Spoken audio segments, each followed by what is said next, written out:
La campagne du référendum.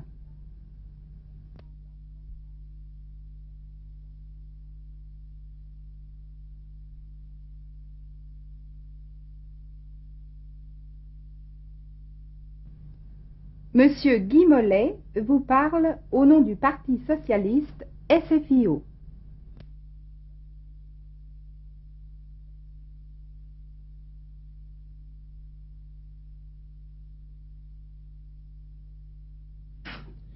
Voici 4 ans. À cette même place, je vous invitais à voter oui pour la Constitution. Aujourd'hui, je vous demande de répondre non aux transformations proposées. Je dois donc vous dire pourquoi. Je vais devoir le faire assez vite et d'une manière incomplète, c'est-à-dire sans reprendre tous les arguments. C'est qu'en effet, les moyens d'expression nous sont comptés. La radio et la télévision, qui sont pourtant votre radio et votre télévision à tous, déversent sur vous non plus de l'information, mais une propagande démesurée. Les ministres battus défilent sur l'écran. Pendant cette semaine, des arguments vous seront proposés et nous ne pourrons pas répondre. En aucun pays démocratique, on ne peut assister actuellement à semblable abus. Mais venons-en aux faits. On vous dit que le général de Gaulle avait le droit de proposer ces modifications de la Constitution. Tous les organismes qui font la loi, ou la disent, ou en contrôlent l'application, c'est-à-dire le Parlement, le Conseil d'État, le Comité constitutionnel, tous, sans exception, répondent non. Cette proposition est contraire à la Constitution.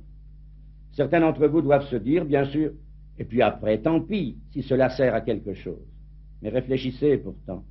La loi s'impose à tous. Que devient un pays où elle ne s'impose pas d'abord à celui qui a reçu pour mission première de veiller sur elle? Demandez-vous aussi ce que pourra demain se permettre n'importe quel successeur, s'appuyant sur cet exemple. On vous a dit encore, il s'agit seulement de faire élire le président de la République par tout le monde. Nous savons bien que l'idée d'une élection directe est flatteuse quand on n'en voit pas les dangers. Il me serait facile pourtant de vous citer, mais je n'en ai pas le temps, des textes dans lesquels en 1958, tous les porte-paroles du général de Gaulle et d'abord M. Michel Debré annonçaient qu'une telle élection mènerait à la dictature. Mais ce n'est pas l'essentiel. La vraie question n'est pas là. Le général de Gaulle le dit lui-même et en clair.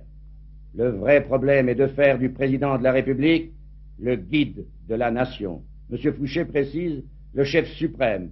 Et M. Michel Debré a écrit le monarque. C'est là la vraie, la seule question. Et ce sera le sens réel de votre réponse. Si vous voulez un souverain élu pour 7 ans, régnant sur l'exécutif, le législatif, le judiciaire, sans responsabilité et sans contrôle, alors dites-le. Si vous voulez cela, non seulement pour le général de Gaulle, mais pour ses successeurs inconnus, dites-le. Mais si vous vous rendez compte des dangers dramatiques que cela présente, de l'impossibilité ensuite de défendre vos droits, vos revendications, vos libertés peut-être, autrement que par la violence, si vous voulez éviter cela, alors avec nous, dites non.